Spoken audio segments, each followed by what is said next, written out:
दोस्तों जय मसीह। प्रभु यीशु मसीह के नाम में मैं डैनियल राज आप सभी का बहुत बहुत स्वागत करता हूं इस अद्भुत टॉपिक को सीखने के लिए। जी हाँ दोस्तों, अभी इस वक्त आप जैसे ही ये वीडियो को अपने यूट्यूब, फेसबुक, इंस्टाग्राम पर जैसे ही आपने ओपन किया, आपको ये टॉपिक पढ़ने देखने मिल गया होगा, अन्य भाषा। दोस्तों, ये एक ऐसा विषय है, नंबर वन, बहुत गंभीर विषय है, बड़ा कंफ्यूजन करने वाला विषय है, बहुत गड़बड़ी डालने वाला ये एक ऐसा दान।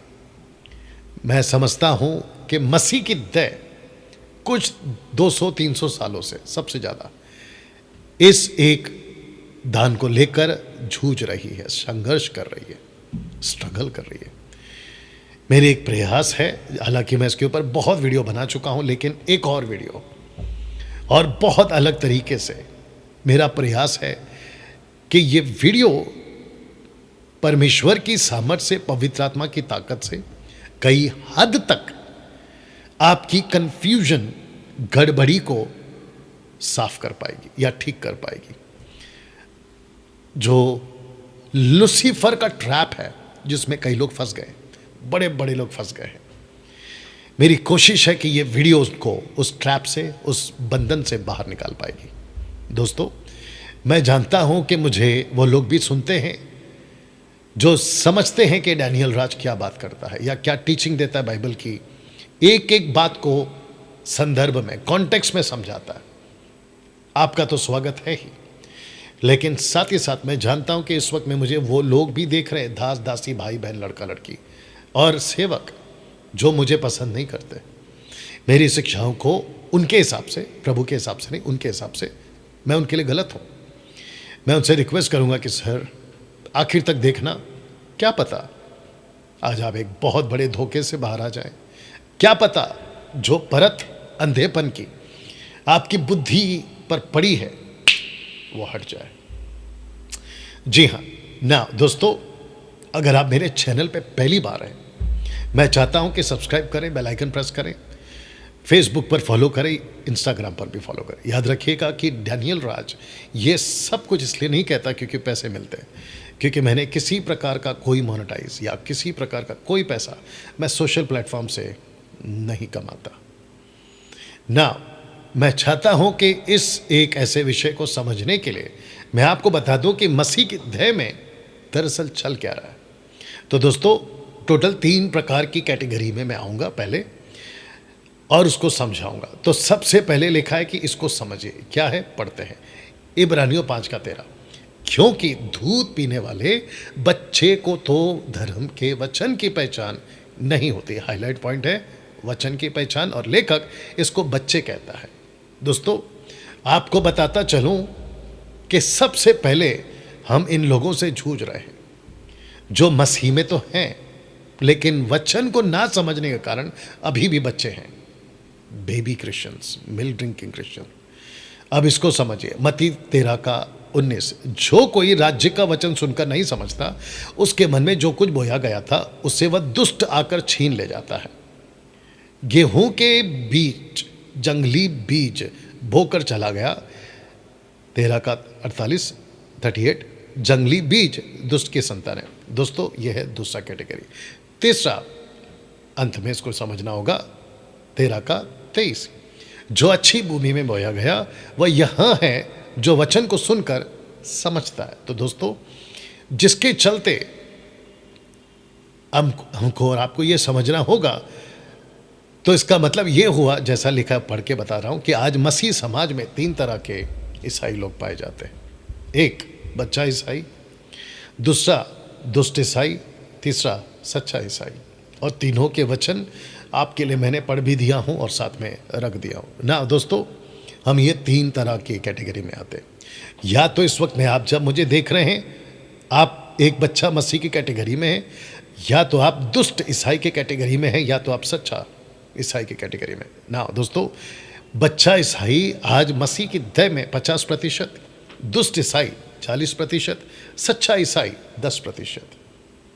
आप देख लीजिए आपके स्क्रीन के ऊपर। तो जिसके चलते अन्य भाषा का एक ऐसा टॉपिक जब मैं प्रीच करता हूँ, टीच करता हूँ, तो जो वचन को नहीं समझते, मैं माफ़ी चाहता हूँ पीछे जा रहा हूँ, जो वचन को नहीं समझते, जिसको लेखक बच्चा कह रहा है, ऐसे लोग जो वचन को नहीं समझते, देख लीजिएगा, वचन की जिनको पहचान नहीं है, ये मुझे और मुझ जैसे 10% को कभी नहीं समझ पाएंगे। यही वजह है कि फेसबुक और यूट्यूब पर या फिर व्हाट्सएप पर या फिर कलीसियाओं में मेरे नाम पर अनाउंसमेंट तक होते कि डैनियल राज की वीडियो मत देखो। क्यों? क्योंकि ये वो लोग हैं या वो कैटेगरी हैं जिनको मैंने 50% की कैटेगरी में रखा है। ये देख लीजिएगा, ये नहीं समझते और इनको लगता है कि मैं गलत सिखा रहा हूँ। तो दिक्कत क्या है? वचन की पहचान ना होने के चलते। दूसरा, दुष्ट ईसाई। दोस्तों, ये वो लोग हैं जो मसीह में तो हैं, लेकिन इनके अंदर गलत बीज बो दिया गया है। एक, जो बच्चे हैं नहीं समझते, अनाप शनाप कुछ भी बोल देंगे। दूसरा, दुष्ट ईसाई, जिनके अंदर ही गलत बीज है। ये लूसीफर के सेवक हैं, जिसको मैं भी रखूंगा आपके बीच में, जिसके चलते दोस्तों ये दो लोगों से हम जूझते हैं, सामना करते हैं। कौन? ये 10%, जिसमें मैं अपनी गिनती करता हूं ना। दोस्तों, दुष्ट ईसाई की कुछ बातें आपके बीच में रख देता हूं। इफिसियों 6:12 लिखा है, क्योंकि हमारा यह मल्ल युद्ध लहू और मांस से नहीं है, परंतु प्रधानों से, अंधकार के अधिकारियों से, इस संसार के अंधकार के हाकिमों से, दुष्टता की आत्मिक सेनाओं से जो आकाश में है। अब इसको पढ़िएगा 13। इसलिए परमेश्वर के सारे हथियार बांध लो कि तुम बुरे दिन में सामना कर सको और सब कुछ पूरा करके स्थिर रह सको। तो इसका मतलब ये हुआ कि जो हमारी लड़ाई है, आत्मिक लड़ाई, किसी मनुष्य से नहीं है। मैं आपको साथ ही साथ बता दूं, बहुत ध्यान से सुनिएगा जितने लोग अभी इस वक्त में मुझे देख रहे हैं और जुड़ चुके हैं। आपको बता दूं कि आप लोगों को जब मैं टीच करता हूं तो आप लोगों को मुझसे दिक्कत नहीं है, आपको दिक्कत है इस शिक्षा से। वैसे ही जब मैं शिक्षा देता हूं, आप मेरे विरोध में आते हो, तो मुझे आप लोगों से दिक्कत नहीं है। आप लोगों के अंदर जो स्पिरिट काम कर रही है ना, उससे दिक्कत है। तो जिसके चलते दोस्तों ये दुष्ट ईसाई आज दुष्ट मसीह, आज मसीह की देह में 40% है। सच्चा ईसाई मत्ती 13:23 के अनुसार जो 10% है, उसको अपने अस्त्र शस्त्र तैयार करने होंगे। जिसके चलते दोस्तों मैंने ये स्लाइड फेसबुक और यूट्यूब पर डाला था, अगर आपको याद होगा। लिखा है, पूरी ताकत लगा दूंगा लेकिन नहीं बनने दूंगा आराधना का जरिया हारून के गाय के बछड़े को, नहीं बनने दूंगा आराधना का जरिया पीतल के सांप को।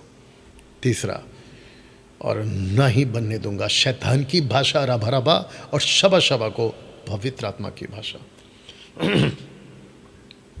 जी, आपने ठीक सुना, ठीक देखा, ठीक समझा। दोस्तों, आपको बताता चलूं, जिसको मैं आगे जाके इसको और भी साफ करूंगा। कुछ ऐसी स्पिरिट्स, ऐसी आत्माएं मसीह की देह में कार्य कर रही हैं, जिसके लिए ये वचन पढ़वा रहा हूं। 2 तिमोथी 3:13 लिखा है कि दुष्ट और बहकाने वाले धोखा देते हुए, धोखा खाते हुए बिगड़ते चले जाएंगे। मेरा प्रश्न ये होगा आप लोगों के लिए कि 6 लाख या 18 लाख, 6 लाख पुरुष, 6 लाख पत्नी, 6 लाख बच्चे, 18 लाख, इनको धोखा किसने दिया? उस एक आदमी ने, जिसका नाम है हारून, मूसा का बड़ा भाई। कौन था वो? High priest. कौन था वो?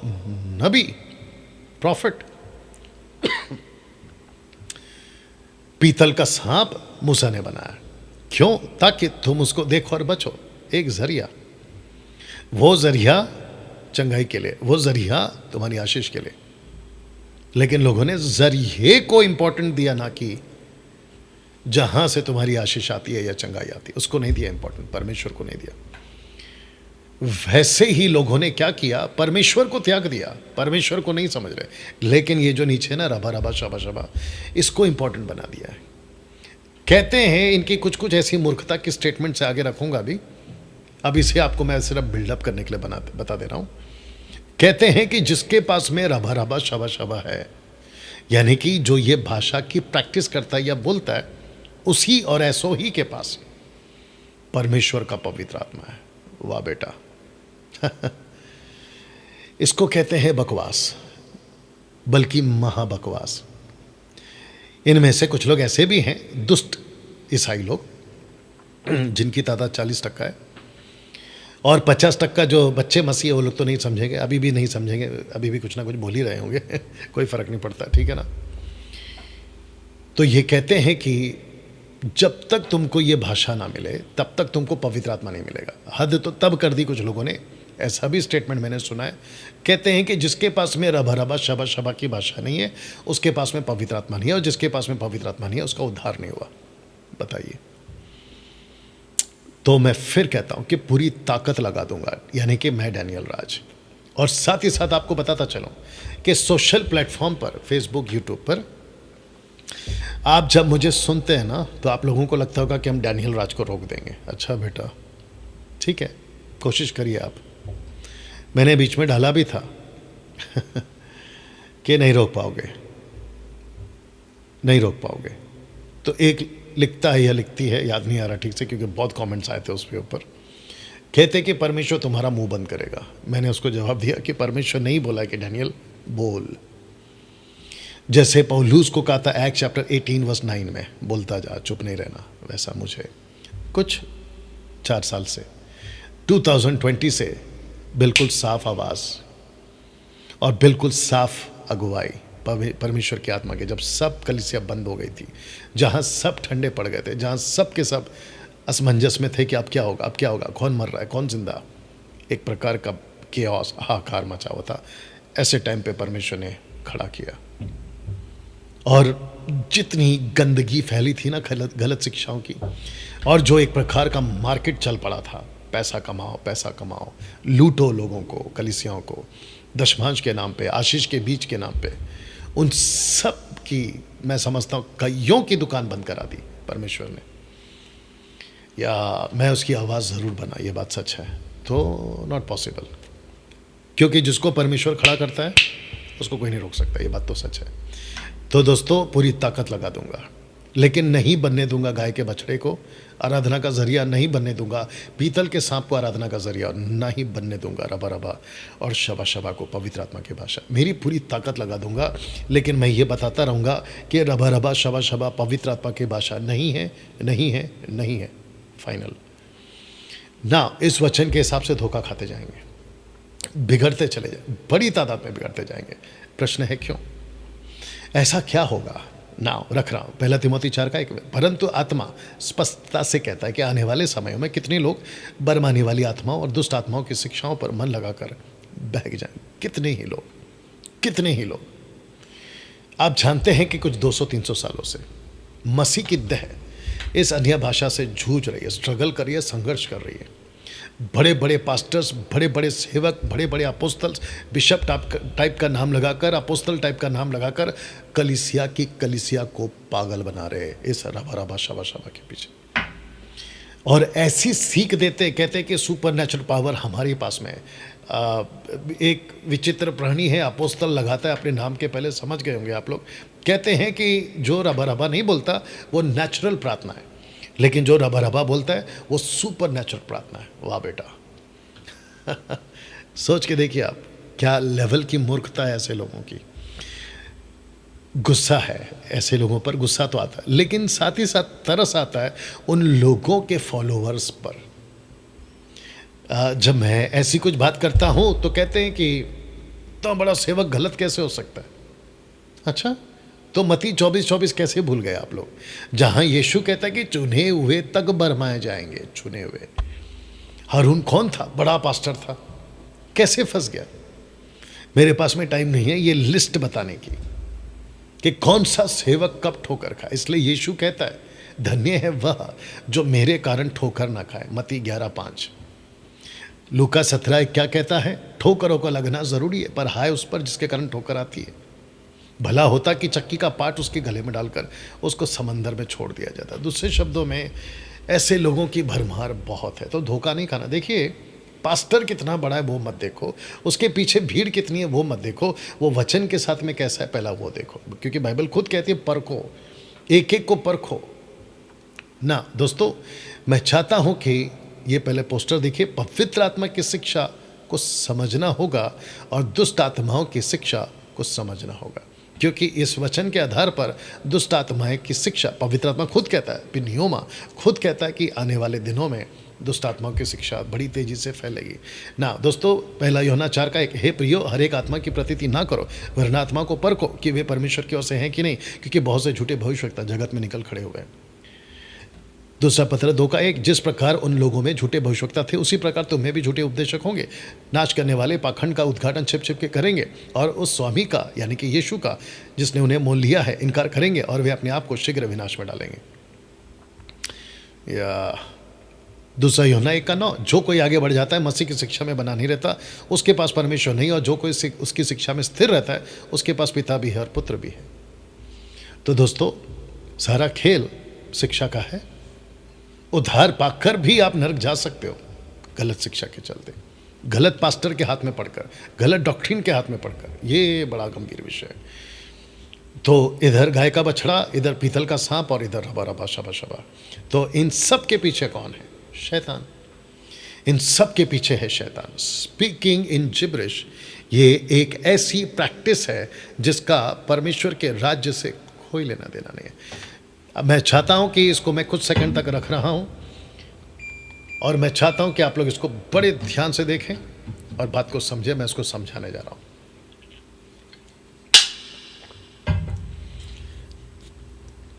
इसको फिर से पढ़ दे रहा हूं। लिखा है स्पीकिंग इन जिब्रिश। ये एक ऐसी प्रैक्टिस है जिसका परमेश्वर के राज्य से कोई लेना देना नहीं। डंके की चोट पे बोल रहा हूं। ऐसी कोई प्रैक्टिस ना पतरस ने कराई, ना पौलुस ने कराई, ना तिमोथी ने कराई, ना किसी ने, ना यीशु ने, और ना ही बाइबल में ऐसी कोई प्रैक्टिस की बात की गई। मैं आपको बताऊं आजकल क्या हो रहा है, खास करके कोई 20-30 सालों से और 200-300 सालों से विलियम सीमोर की वजह से तो ये बेड़ा गर्क हुआ है। एनीवे, उसकी वीडियो अलग से बना चुका हूँ। ये आते हैं आपके कानों में, फुसफुस करते हैं, कहते हैं रबा रबा रबा रबा रबा रबा शबा शबा शबा शबा, ऐसा बोलो, बोलते जाओ बोलते जाओ बोलते जाओ बोलते जाओ। बकवास, बाइबल में कहीं नहीं लिखा ऐसा। और जो बेचारे उद्धार पाने वाले लोग होते ना, वो आपके ऊपर भरोसा करते हैं। पास्टर, अपोस्तल, बिशप, बाइबल टीचर, सेवक, दास दासी, आपके ऊपर भरोसा करते हैं वो लोग। और उनको लगता है कि ये जो मेरा पास्टर है या पास्टर नहीं है, ये बिल्कुल मुझे परमेश्वर के वचन से। और वो धोखा क्यों खाते पता? क्योंकि तुम बाइबल सामने रखते हो। तुम बाइबल सामने रखते हो। लूसीफर ने भी, बहुत ध्यान से सुनना, जो इनके चर्च के मेंबर्स, अगर आपके हाथ में मेरी वीडियो लग गई, ये बात अलग है कि ये लोग लगने नहीं देंगे। ये लोग बड़े चालाक हैं। ये पास्टर कहते हैं, ये लोग कहते हैं जिब्रिश वाले कि डैनियल राज की वीडियो नहीं देखना, क्योंकि इनको खुद को पता है इनकी औकात तो नहीं है मेरे सामने आने की। नंबर 1। नंबर 2, मैंने जब डिबेट का प्रोग्राम रखा था तो इनमें से एक भी नहीं आया। नंबर 3, इनको अच्छे से पता है कि अगर ये लोगों ने डैनियल राज की वीडियो देख ली ना जिस दिन, उनकी आंखें खुल जाएंगी। तो इनको डर है, और इनको अच्छे से पता है कि अगर ये बंद हो गया और ये इसकी आंखें अगर खुल गई, किसकी? उस विश्वास की जिसका उद्धार हुआ है, तो सबसे पहला वो चर्च आना बंद कर देगा। दूसरा, उसका जो वेतन का आता है ना 10%, वो बंद हो जाएगा। तो फिर इनका जो दुकान चलता है ना पैसों की वजह से, या इनका जो भी चलता है, वो फिर कैसे चलेगा? एक आदमी है जिसका नाम है मनोज साहू। उसने एक वीडियो बनाई थी और थंबनेल डाला था कि 21वीं सदी में डैनियल राज इतना बदनाम प्रचारक क्यों? बेटा तुमको तो हमने बुलाया था लेकिन तुम नहीं आए। उस दिन भी बोला था, आज फिर बोलता हूँ क्योंकि बीच में याद आ गया। मैं बदनाम सेवक बिल्कुल हूँ। कहाँ? इन गुनहगारों की दुकान में। मैं बदनाम क्यों हूँ? इन चोरों के बाजार में। मुझे कौन पसंद नहीं करता? ऐसे लोग। और मुझे ये बदनामी पसंद है, और मुझे ऐसा टाइटल पसंद है इन लोगों के बीच में। लेकिन कभी आओ आप हमारी दुनिया में, जहाँ 10% खरे प्रचारक हैं, जहाँ 10% खरे लोग हैं, जहाँ 10% बाइबल को कॉन्टेक्स्ट में पढ़ते हैं, उस बाजार में एक दिन आओ, उस दुकान में एक दिन आओ, उस दुनिया में एक दिन आओ, तब तुमको पता चलेगा। एनीवे, तो इनकी प्रैक्टिस होती है, और ऐसा कोई चीज़ नहीं बताया गया बाइबल के अंदर। तो लिखा है उद्धार पाते ही जिब्रिश प्रैक्टिस शुरू।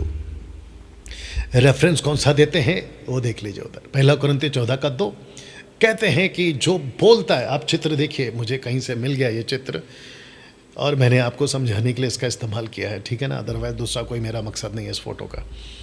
1 कुरिन्थियों 14:2 कहते हैं कि देखो जो बोलता है समझता नहीं है, इसीलिए तुम क्या करो? बोलते जाओ बोलते जाओ बोलते जाओ।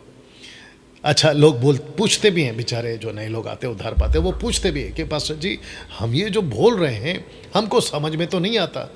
तो जो दुष्ट आत्मा जो उसके अंदर घुसा है ना, वो क्या कहती है, उससे कहलवाती है कि इसको बोलो, समझने की ज़रूरत नहीं है, तुमको जैसा ठीक लगता है बोलते जाओ बोलते जाओ। अच्छा, आपको ये बात और बता दो कि ये एक प्रकार की ऐसी प्रैक्टिस है जिसमें लोगों को खूब मज़ा आता है। आप चित्र देख लीजिए, आपको पता चले। पता है क्यों?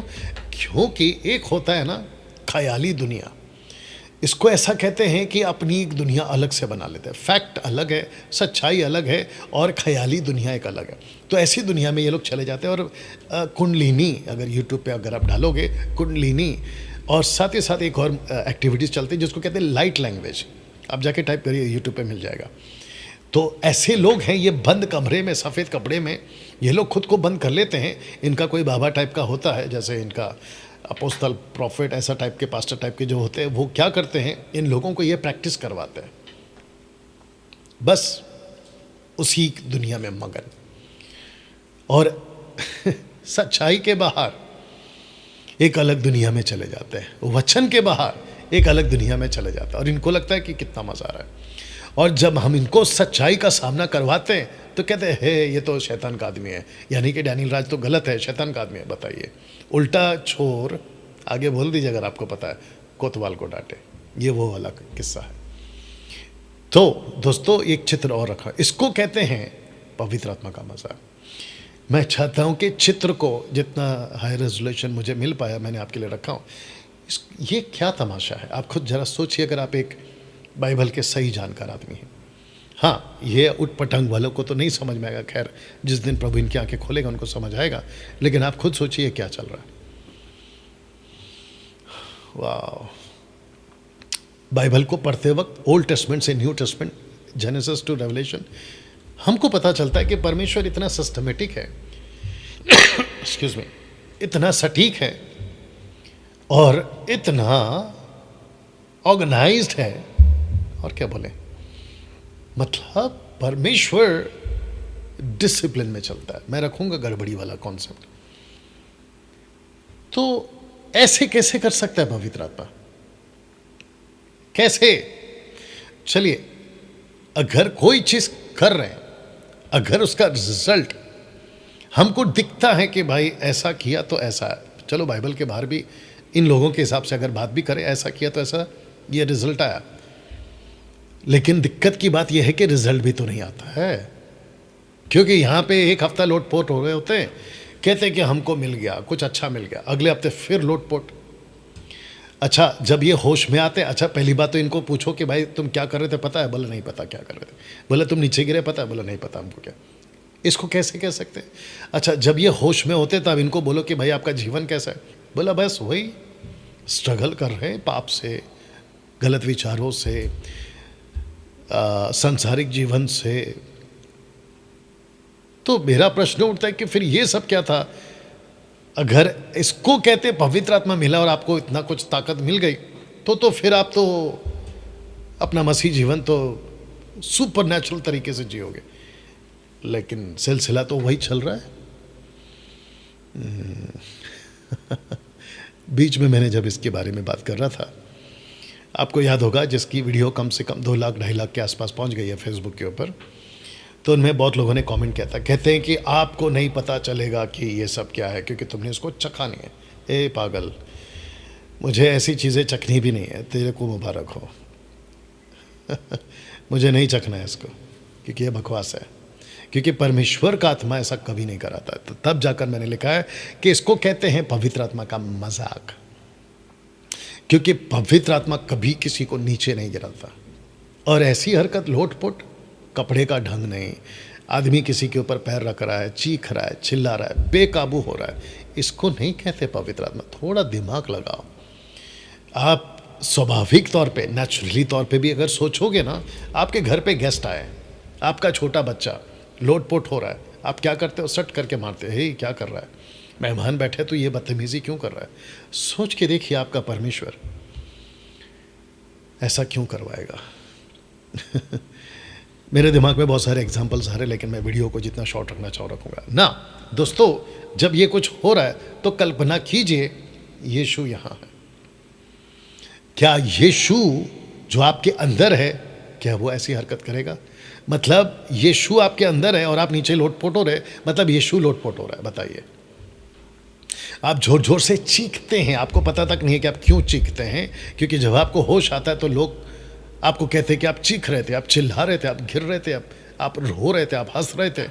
तो क्या यीशु ये सब करेगा? सोच के देखिए आप। हम 4 किताबें पढ़ते हैं, मत्ती, मरकुस, लूका, यूहन्ना। मत्ती में 28 है, मरकुस में 16 है, लूका में 24 है, यूहन्ना में 21 अध्याय है। इनमें कहीं पर भी हम यीशु को ऐसा, पवित्र आत्मा को ऐसा, पतरस को ऐसा करते हुए नहीं पाते। तो ये प्रैक्टिस आई कहाँ से? तो जिसके चलते लिखा है कि स्पीकिंग इन जिब्रिश कहाँ से आया? यहाँ से आया। 1 कुरिन्थियों 4:2। इस एक वचन को उठाकर लोगों ने क्या किया? बोला समझ में तो नहीं आता है, क्योंकि पौलुस ने कहा है, मैं रखूंगा अभी, पौलुस ने कहा है इसलिए बोलते जाओ। तो इसको कहते हैं अनबिब्लिकल, नॉन बिब्लिकल। वचन के बाहर एक ऐसी प्रैक्टिस है जिसको लोग 200-300 सालों से तो चले आ रहे, विलियम सीमोर से, लेकिन अभी 20-30 सालों से तो बड़ा जोर पकड़ा हुआ है। खास करके कैरिस्मेटिक टाइप के जो ग्रुप्स होते हैं, जहाँ पे आशीष की बातें, ब्लेसिंग की बातें, और मैंने ऐसे ऐसे पास्टरों को देखा है, सेवकों को देखा है, और जो ग्रुप होते हैं इनके, जो लोग होते हैं 200, 300, 3000, 20,000 जो लोग होते हैं, इनको ऐसे ही टाइप की मीटिंग पसंद है और ऐसे ही टाइप का पास्टर पसंद है। अच्छा, यीशु का प्रचार कर रहा होता है कि लाजर को यीशु ने जिंदा करा दिया, फिर बीच में रबा रबा शबा शबा घुसा देंगे। यीशु मसीह फिर से बादलों पर आने वाला है, रबा रबा शबा शबा, उसको घुसा देंगे। तो जो लोग सुन रहे होते हैं वो कहते हैं कि वाह, देखा कितना पवित्र आदमी है, देखो कितना परमेश्वर से बात कर रहा है। नहीं मेरे दोस्त, बहुत बड़े धोखे में हो तुम लोग। ऐसी किसी प्रकार की कोई प्रैक्टिस नहीं करनी है, क्योंकि ये लोग जो कर रहे हैं ये 1 कुरिन्थियों 4:14 से है। इसको अभी क्लियर करते हैं। पौलुस के एक वचन को कुछ अज्ञानी सेवकों ने गलत तरीके से सिखा दिया, खास करके ये वाला वचन आपके बीच में रखने जा रहा हूँ। मैं 2 एंगल रख रहा हूँ। सबसे पहला 1 कुरिन्थियों 14:2, क्योंकि जो अन्य भाषा में बातें करता है वो मनुष्य से नहीं परंतु परमेश्वर से बातें करता है, इसलिए कि उसकी कोई नहीं समझता, क्योंकि वो भेद की बातें आत्मा में होकर बोलता है। अब इसको नहीं समझा कैसे? जैसे कि मदर जेरूशलेम कल्ट ग्रुप वालों ने